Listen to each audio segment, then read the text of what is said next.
দর্শক, জাকসু নির্বাচনের প্রচার প্রচারণা ঘিরে নানা জল্পনা কল্পনা চলছে। আমরা সেখানকার পরিস্থিতি জানবো। জাহাঙ্গীরনগর বিশ্ববিদ্যালয়ে আছেন আমাদের সহকর্মী দেওয়ান ইমন। আমরা সরাসরি চলে যাচ্ছি তার কাছে। ইমন, প্রচারে আচরণবিধি লঙ্ঘনের অভিযোগ রয়েছে কিনা, সেখানকার পরিস্থিতি কেমন দেখছেন এখন জানাবেন আমাদেরকে।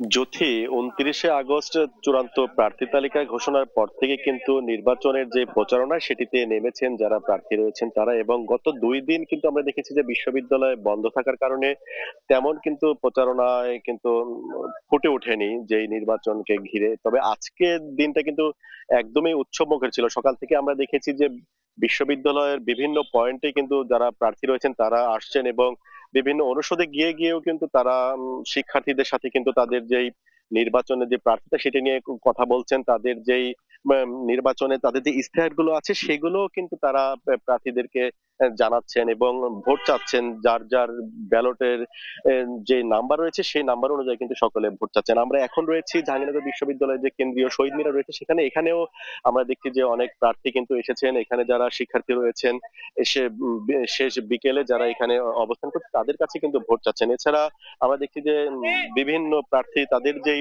প্রচার প্রচারণা মাধ্যম সেগুলো কিন্তু এখান থেকেই তারা কিন্তু এখানে এখানে কিন্তু সেই কাজগুলোতেই তারা কিন্তু এখন রয়েছেন। এখানে আমরা দেখতে পাচ্ছি যে ছাত্র দল রয়েছেন।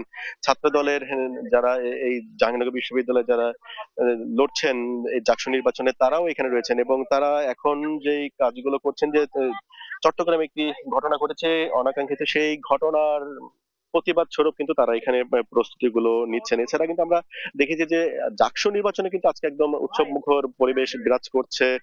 প্রার্থীরা তাদের যে সমস্ত প্রতিশ্রুতি সেগুলো শিক্ষার্থীদের দিচ্ছে। শিক্ষার্থীরা যারা রয়েছেন তারা যেমনটি বলছেন যে এবার শুধু মুখের কথাই নয়, যেহেতু 33 বছর পর এই নির্বাচনটি অনুষ্ঠিত হচ্ছে, তারা যাকে যোগ্য প্রার্থী সেই যোগ্য প্রার্থীকেই তারা বেছে নিবেন, এবং সেই অনুযায়ী কিন্তু 11ই সেপ্টেম্বর যে নির্বাচনটি অনুষ্ঠিত হবে সেই নির্বাচনে কিন্তু তারা তাদের সেই যোগ্য প্রার্থীকে বেছে নেবে এমনটি বলছেন। এছাড়া আমরা নির্বাচন কমিশনের সাথে কথা বলছিলাম, এখনো পর্যন্ত কিন্তু জাকসুকে ঘিরে যে নির্বাচনের পরিবেশ সেটি কিন্তু সুন্দর রয়েছে, এবং কোনো ধরনের কোনো অপ্রীতিকর অনাকাঙ্ক্ষিত কোনো ঘটনা কিন্তু ঘটেনি, এবং এই বিষয়ে কিন্তু নির্বাচন কমিশন এবং বিশ্ববিদ্যালয় প্রশাসন তৎপর রয়েছে। জ্যোতি।